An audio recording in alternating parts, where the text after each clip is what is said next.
时候也常常说啊，我没有看见，我没有看见。那如果他这么说了，是否对于他减轻责任有任何的帮助呢？这样说有效吗？是。我想这个主持人问得非常好哦。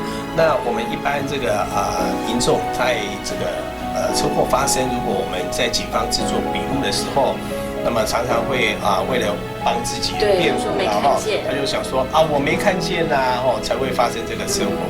其实讲没看见这个基本上就已经构成了一个过失责任了所以我们车祸事故发生，你去在做笔录，你变成说我没有看到，就是过失了，这个就是等于没有注意到这个就是过失责任所以各位观众一定要记得不要说我没看见，因为这已经造成了过失责任。是。